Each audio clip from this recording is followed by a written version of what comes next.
Of the Oakley Planning Commission is called to order at 6:30 p.m. Clerk, would you please call roll?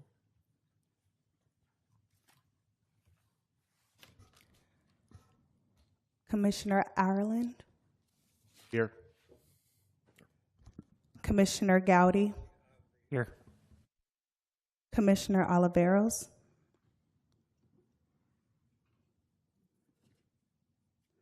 Vice Chair Harvey, Present. Chair Price. Here.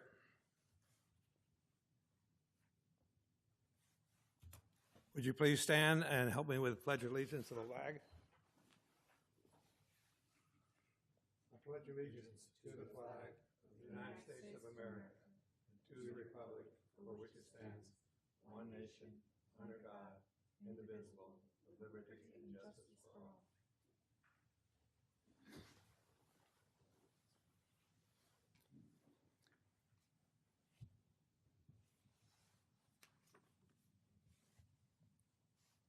At this time, the meeting is open for public comments. I have one card for public comments that are not on the agenda item. Blim Elif, looked like his last name. Brian Elif. Brian, I'm sorry. There's just juggling a couple of things here. I happened to be meeting someone at the police station for a marketplace purchase, and I noticed you guys are all in here. I got a property over here on East Cypress Road where you guys are doing all that work right now. We're super happy that you guys are getting that all done. And sorry, good evening, board. You guys look great up there. I've been trying to get a petition together for the landowners over there, property owners, to submit to the city. And I'll try and get that to Ken. But if I could just bring it to your attention, we're all over there on wells, and we all have gas tanks and no sewage. We got septics over there. The properties are all really close together. And while you guys are doing all that work over there, and I think you're putting utilities to the field behind us, you guys familiar with what I'm talking about? East Cypress. It'd be really nice if you guys could put in some stubs or try and provide us with some utilities over there. Some water would be great. All our wells are stinky, and when they lower the groundwater over there for the construction, it's going to affect all of our wells. I think you guys had a problem with that on Cellars, where you guys just did some work. So just trying to be proactive. If you guys can get ahead of it, it might even prevent some litigation, which I think happened on Cellars. Some gas lines, if PG&E's running through there, would be nice, but really just sewage and water. I don't know if everyone's going to be on board yet, but if you guys just can talk to your planners or talk to the Public Works and see if you can convince them to put a water line down it's going to be the frontage road now on East Cypress. Just putting it in your guys' ear, see if you guys can do some referral and see if we can get some utilities over there to those properties. My property is 50 feet wide, and so my my septic's less than 50 feet from my neighbor's well. The setbacks and the feet just really aren't there, so it'd be really great to get some water lines in there and some septic lines. So just want to put that in you guys' ear this evening. Thank you. Thank you.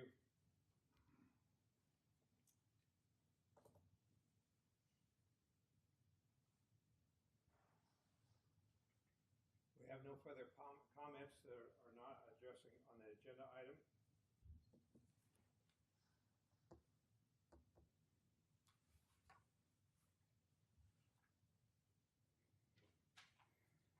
I don't have any agenda items for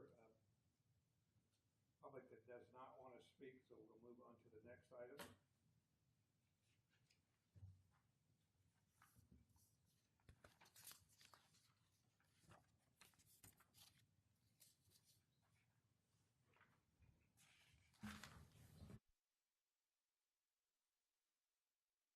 So I'm moving to the thank you. Moving to the consent calendar. The consent calendar is approval of the minutes, and I do not have any speaker cards at this time. So we'll move on to the discussion. Does anyone have any concerns on the committee for the consent calendar? Anyone like to make a motion that we approve the consent? I'll make a motion to approve the minutes. Second. Second. Thank you. Madam Clerk? Commissioner Gowdy, Aye. Commissioner Ireland, Aye. Vice Chair Price. Yes. Oh, excuse me. Vice Chair Harvey, Aye. Chair Price. Yes. Thank you. So we'll now move on to the public hearings. And this is a 4.1 on zoning.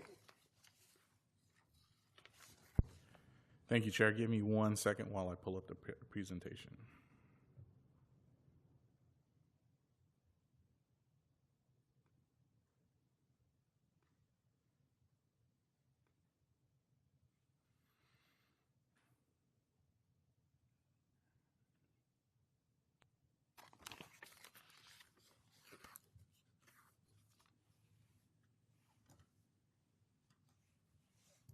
All right, thank you so much. Good evening, Chair Price and Commissioners. The next item on tonight's agenda is zoning text amendments related to accessory dwelling units. This is a city-initiated application requesting approval of a rezoning to repeal certain sections of the Oakley Municipal Code, section 9.1.1102 accessory dwelling units, which consist of Oakley's local regulations related to ADUs and replace them with adoption of the state's ADU law by reference. The Planning Commission is considering a proposed resolution that recommends that the City Council adopt an ordinance approving the proposed zoning text amendments. A little background.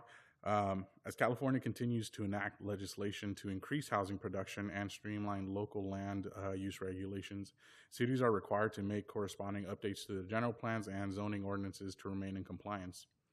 During the 2025 California legislative session and in prior years, several bills were signed into law to address ADU size, number of ADUs, impact fees, and permitting timelines. In response to this evolving legal landscape, the proposed amendments demonstrate the city's ongoing efforts to align with state law while ensuring clarity and consistency with local regulations. Additional background, Oakley Municipal Code Section 9.1.1102 was originally adopted in February 14th, 2017. The last update was May 12th, 2020. Since 2020, several updates have been made to state ADU laws that have not been codified in the Oakley Municipal Code. However, the city has continually implemented state laws that have not been codified. The zoning text amendments staff proposes to repeal sections of the Oakley Municipal Code, which consist of Oakley's local regulations related to ADUs and replace with adoption of the state's ADU law by reference. The draft ordinance also acknowledges future state law amendments may occur. As legislature continues to amend and refine state ADU law, the Oakley Municipal Code would remain consistent with state law, and zoning text amendments for ADUs would not be necessary. Additionally, while not required by legislative changes, the Oakley Municipal Code currently has regulations that will carry over into the new ordinance. Some include development standards related to ADU size, limiting the maximum size of 1,200 square feet units on estate lots, zone P1, R15, R20, R40, or AL, and that are at least 15,000 square feet in size. ADUs located in other zoning districts where they are permitted will comply with ADU state law. In addition to size limitations in compliance with ADU state law, standards for garage size limitations are carried over in the new ordinance. An additional standard is occupancy, which will require that ADUs and junior ADUs be rented for no less than 30 days. Essentially not allowing them to become short-term rentals. This action would be exempt from CEQA, and as such, staff recommends the Planning Commission adopt the proposed resolution recommending that the City Council adopt the ordinance amending the Oakley Municipal Code to repeal sections of Oakley Municipal Code Section 9.1, 1102, and replace with adoption of the state's ADU law by reference, and finding that the action is exempt from CEQA. Thank you. Staff did receive a comment letter today referencing some inconsistencies, but hold on one second. Staff has taken into, or staff has read the comments. Any changes we see fit will be discussed with the city attorney.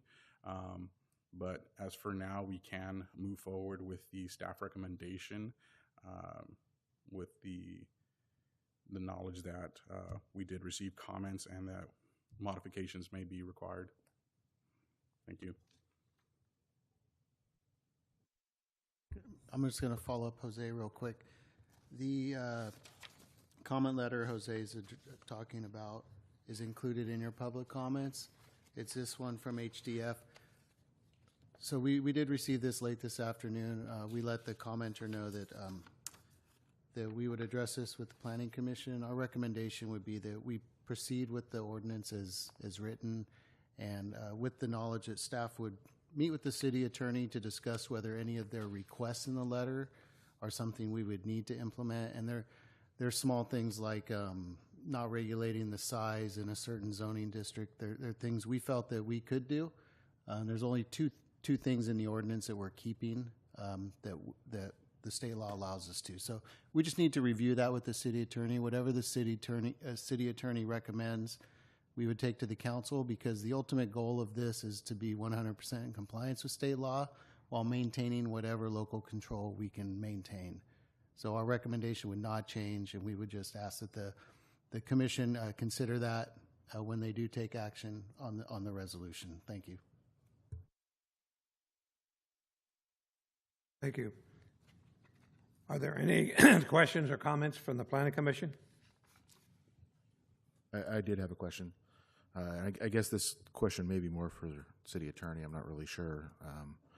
So obviously the intent here is to keep our ordinances to be somewhat evergreen with the states. And obviously the state has been pushing more building, more ADUs. I guess I'm saying, is there a situation where the opposite could happen, where the state could just completely change and go back to the way it was, and then we would revisit this because we wanted to allow it? I guess, is there any concern about it could go the other way if we're just sort of essentially taking what the state is doing and saying that's our code? I wouldn't say I have any immediate concerns about the state making any sudden changes to the relevant government code sections. And then just going back to Ken's previous comment, we will make sure that it's fully compliant with the updated state law with those relevant code sections as well. So whatever, if there are any changes that we have to make to that ordinance, we'll make sure it's fully in compliance with updated state law. Yeah, I apologize. I think I probably wasn't super clear on my question. Let me rephrase that. So right now, state law obviously wants us to build more ADUs, or they want the city to permit it, and we're just essentially copying their code to stay in compliance, which makes sense. Is there a situation that we could foresee where the opposite could happen, where the state radically changes their rules or policies with ADUs, and now the city is essentially scrambling because we're copying theirs? Not that I could foresee at this time. Okay, thank you. Sorry, I know it's a little out there question, but I was just curious. Thank you. Yeah, appreciate it.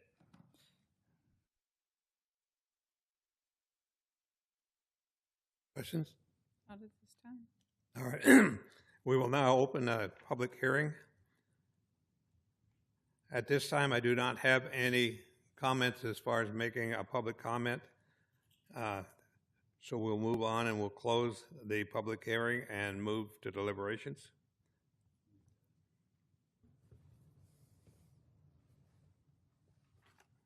Look for a motion. Yeah, I guess just on the deliberation front, I think I would support what Ken had suggested. Moving forward, the resolution, given the input that staff's going to consult with city attorney to update it if needed with, the relevant letter that was received. Second that. Excuse me. Well, I was just making a comment that I think I would, again, because we're in deliberations, that's what I would support. And, Right. if we're done deliberating, I think Yes. You want to move to accept it? Move forward. I'll make a motion then. Yeah, I'll second the motion. Clerk? Commissioner Gowdy, Aye. Commissioner Ireland, Aye. Vice Chair Harvey, Aye. Chair Price. Aye.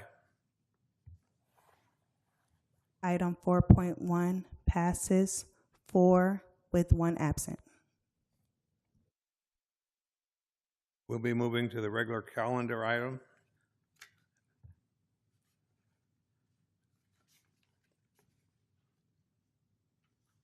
So we're moving to 6.1 and reports from staff members. Are there any? 2 very quick reports. Our next Planning Commission meeting is scheduled for March 3rd at 6:30 p.m. right here in the City Council chambers. And just a reminder to the community that City Hall will be closed on February 16th in observation of President's Day. Thank you.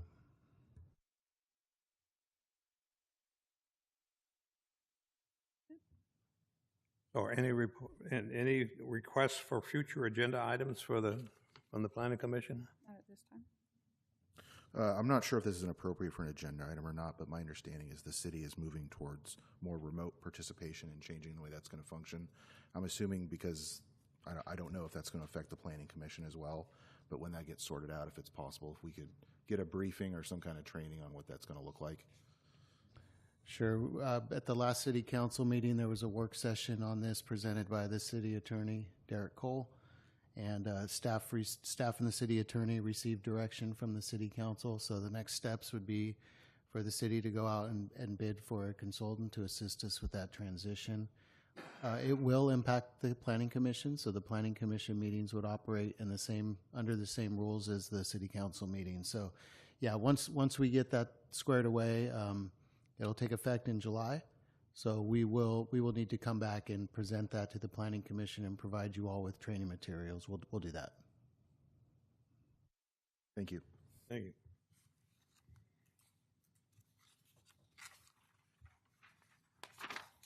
So moving to item 7.1, work session. And Commissioner Gorman?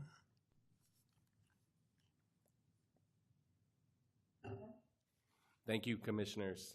Tonight, we're taking a look at 5801 Bridgehead Road Preliminary General Plan Amendment. Do you want to do the clicker? Okay,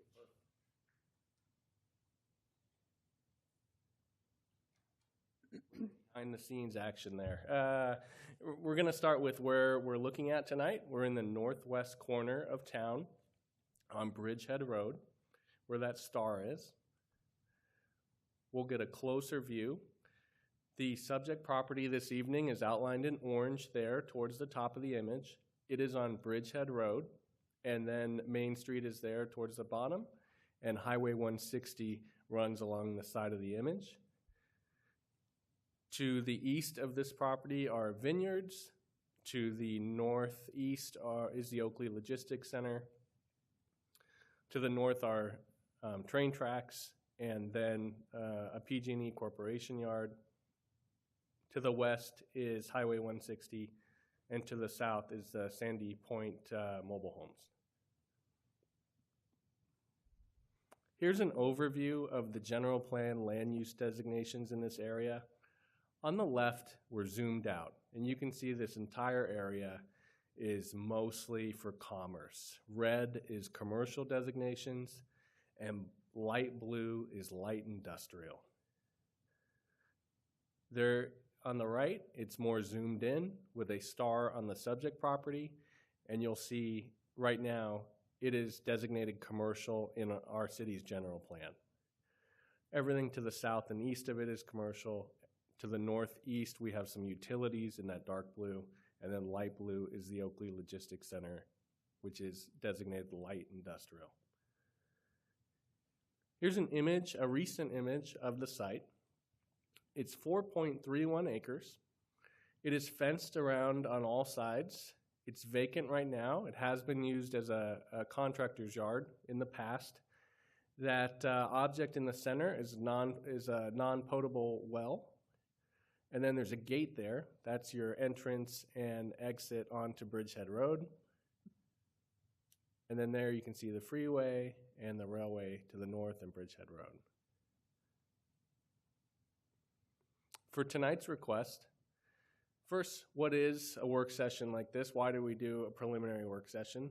When you change the general plan designation, it's one of our most intensive land use applications. It's very expensive, and it's all discretionary. You know, you could get to Planning Commission and then to Council, and they could say no after you've done all your CEQA work and extensive studies. So what we like to do instead is for a small fee, just to cover the cost of getting it to a public hearing, we bring the concept to you. We haven't fully reviewed this application like we would another application. This one's just early stages. Can we get your feedback on a change in the land use designation? And so tonight we're just looking for feedback for the applicant. If they receive positive feedback, they may look to go forward with that application process. Your feedback tonight will be presented to the City Council at a future work session in front of those nice folks. Tonight's request, this item is a request to discuss the merits of a potential project to amend the general plan land use designation of the subject property from commercial to light industrial.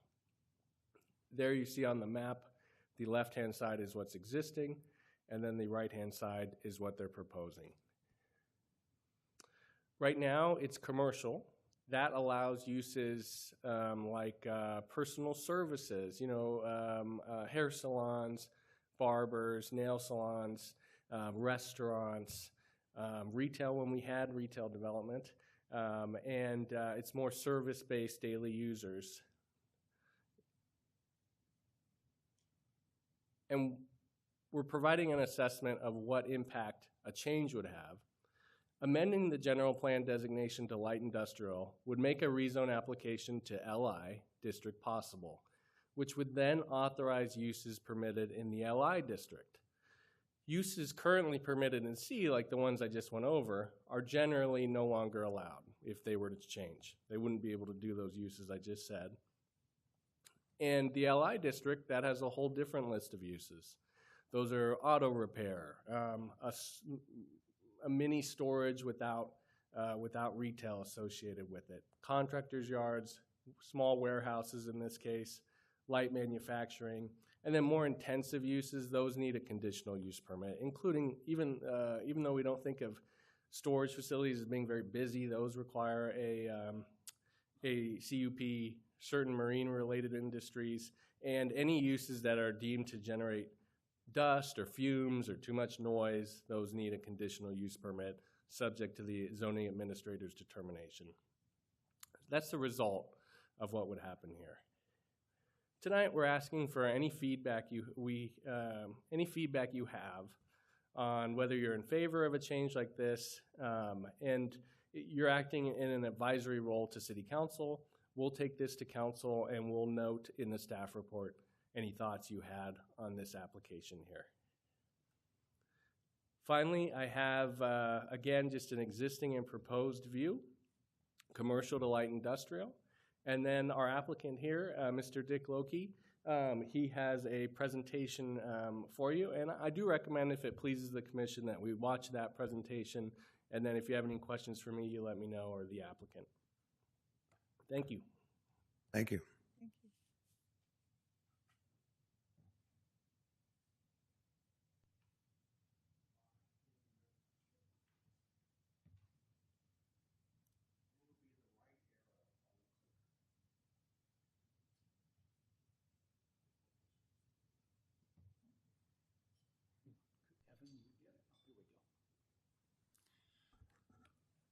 Good evening, commissioners, staff, Ken, it's been a long time. I'm Dick Loki. I'm here, Loki Planning Associates is my company, and I'm here on behalf of the property owner of 5801 Bridgehead. That's Diane Schatz and her family. We did prepare a PowerPoint, but Evan has done a fine job of laying out the background and the facts involving current general plan, current zoning, and what we proposed. What I would like to do, and I'll focus on a couple of these slides, is talk to you a little bit about the last thing that Evan went through, which is the effect of a general plan amendment, what we're trying to accomplish. And I'm going to talk to you in the context of opportunities and constraints. The constraints of the commercial land use designation and the opportunities light industrial presents. So with that in mind, again, this property is somewhat uniquely situated in that it adjoins the railroad tracks on its north side, Highway 160, which is an elevated freeway, producing a lot of noise and vibration on the west. And on the east side, as I know you're all aware, is the Bridgehead Industrial Project that is in process with the city that would essentially establish a light industrial land use pattern for the Klein property, what we used to call the Klein property. And to the south, of course, is the Sandy Point Mobile Home Park. These 4.3 acres are flat. They're easily developed. But the problem that we are dealing with and what my client has struggled with for the last couple of years is finding a commercial use that's viable and sustainable. The property has been in her family for 2 generations, and for the better part of 40 years has been used for equipment, storage, and laydown purposes. And it's been pretty much in continuous use for that purpose. So with that in mind, constraints. In a perfect world, we'd find a retail use for this property, and we'd develop buildings that could be occupied by services and retailers. But this site is substantially separated from Main Street, the corridor, the commercial corridor that the city has designated in its general plan. That combined with the presence of noise, the railroad tracks, and a lot of industrial traffic on Bridgehead Road has made this far less than an attractive site for a retail use. We haven't been able to find anyone interested in bringing retail this far north from Main Street. Now, conversely, from an economic development standpoint, what does light industrial represent? Well, your code to begin with allows a floor area ratio of up to 0.67 and coverage limitation of 50% in this district. Now, that would result potentially in a building of up to 125,000 square feet. Based on the market analysis we've done, and we've gone through appraisals, commercial brokerage analysis, I'm a broker myself, we've all looked at the data, we've looked at the demographics, and what we think and what we've heard from people knocking on Diane's door is the potential for a light industrial building of about a 0.35 FAR. That translates into something like 65,000 square feet on these 4.3 acres. The uses that we believe are viable and for which we've had inquiries include specialty equipment and light manufacturing. Now, this could include machine parts, solar panels, optical, the kinds of manufacturing activities that are kind of synergistic with the business community here in town and surrounding Oakley, of a specialized nature, enclosed, and not likely to produce noise, dust, vibration, or other impacts off-site. without going through the zoning ordinance list, I'm trying to focus on the things that we think are viable based on what we've heard in the market. So this is really market focused. An indoor lumber yard is a possibility. A high probability is specialty light assembly as opposed to manufacturing. And that could include all sorts of machine parts and specialty equipment used in the surrounding business parks, logistics centers, and other local retail businesses that need equipment.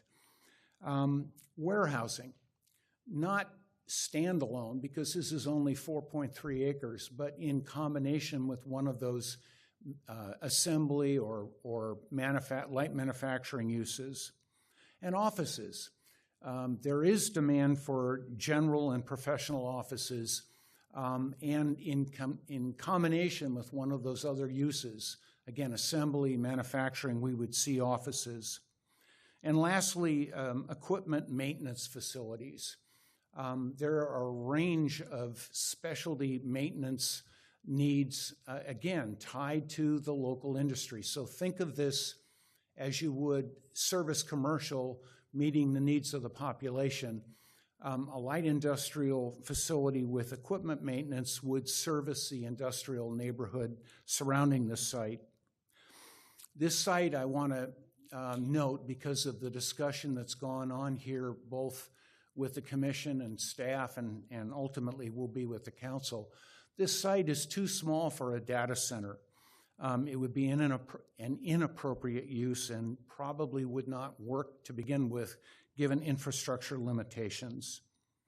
So, based on what I've described, the light industrial use that occupied a building of about 65,000 square feet would translate, using an employment ratio of somewhere between 1 employee per 250 and 1 employee per 500 square feet, to between 130 and 260 employees.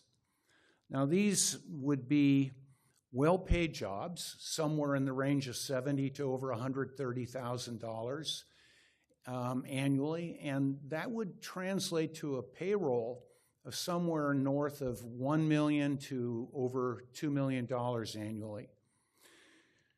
Those salaries and that payroll are in pretty stark contrast with what, even if we could find a retail use, would generate on the site. And so let me lastly speak to assessed valuation. Right now, the property, with its ongoing laydown and equipment storage, has an assessed value of a little over $400,000.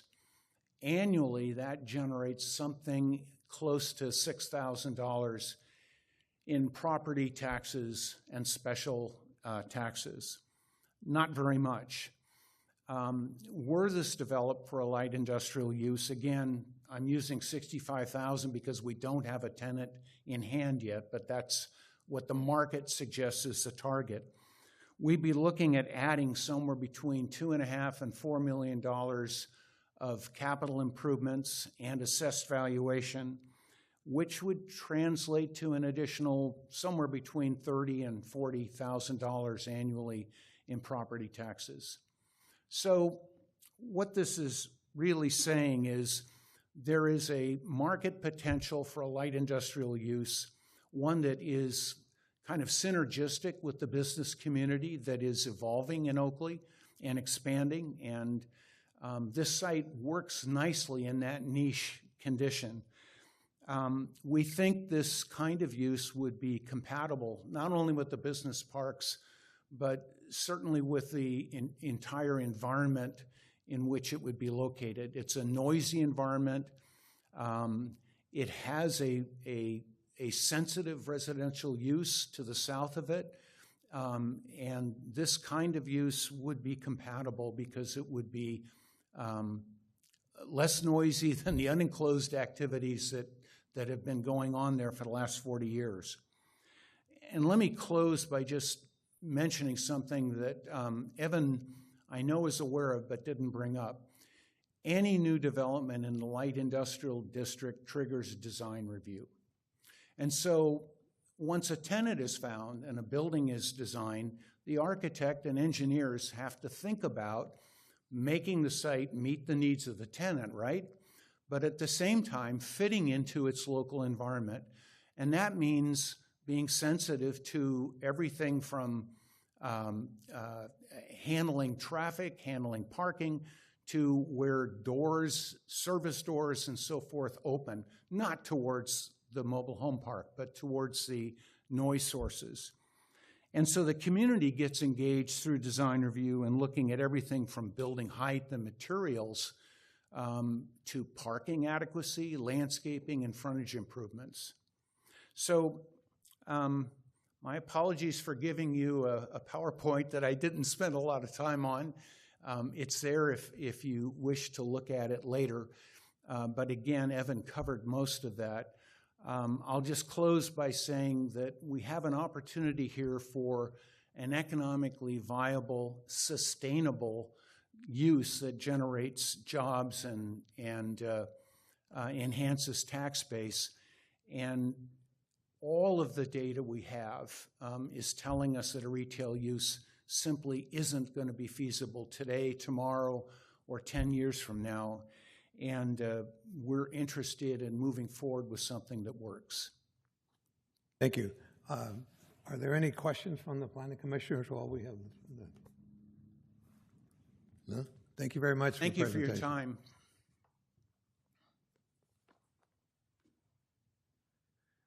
Commission, if it's all right with you, I'd like to make a correction on a mistake I saw in the presentation, just so you're as better informed as you can be. Jose, would you be willing to open up my PowerPoint once more? Thank you. Sorry about this. Thanks for your patience. Thanks.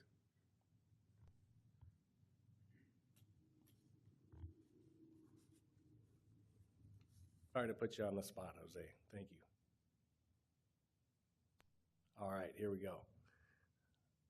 All right. I said here that use is currently permitted in general commercial. You wouldn't be allowed to do them anymore. And that wasn't correct. I just got a good heads up that there's a small footnote in the light industrial district that says that many of the uses in commercial you can still bring over. Some permitted by right, some permitted conditionally. So pretty much my understanding is almost all the uses can be used if someone's interested, just either permitted or with a conditional use permit. And maybe Mr. Strelo could add on to that. Yeah, I have the attachment here. Thank you. Light industrial does state that in the list of permitted uses, uses permitted in the RB district would also be permitted in light industrial. And under the conditionally permitted uses in the light industrial, the note states uses permitted in general commercial districts would be allowed with a conditional use permit in the light industrial. It's a little strange, but it does reference the other code, and then the commercial districts have internal references as well. But as Evan stated, there could potentially be a carryover. As Mr. Loki mentioned, they may be looking at professional offices or other sorts of offices. Those aren't listed in light industrial, but they are listed in commercial. So that would be something that could remain a feasible use for one example. Thank you. Thank you. Okay, at this time, we'll be moving to public comments. We've received 2 written comments that the commission has that'll be entered into the record. And I have 2 green cards for public comments. And the first one is Alexander Diaz.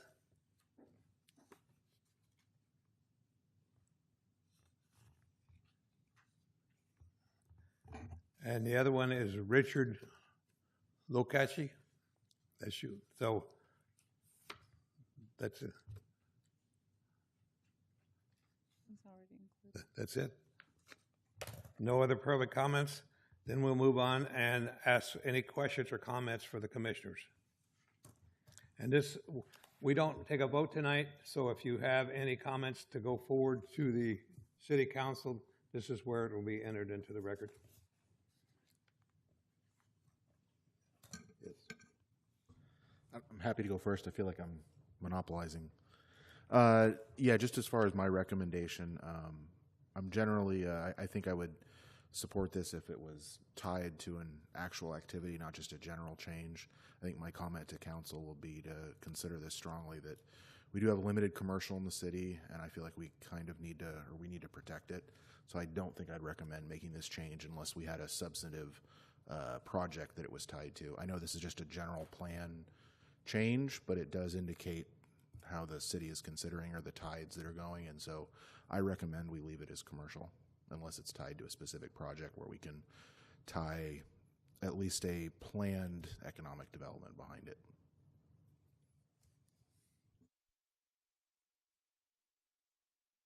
For myself, I find that with the sensitivity, as far as having the requirements in place for this particular location being as it is, I would be all right with the zoning change, knowing that the requirements are there to be sensitive to the community and to make it conditional and to have these safeguards in place. So I'm fine with it in this form.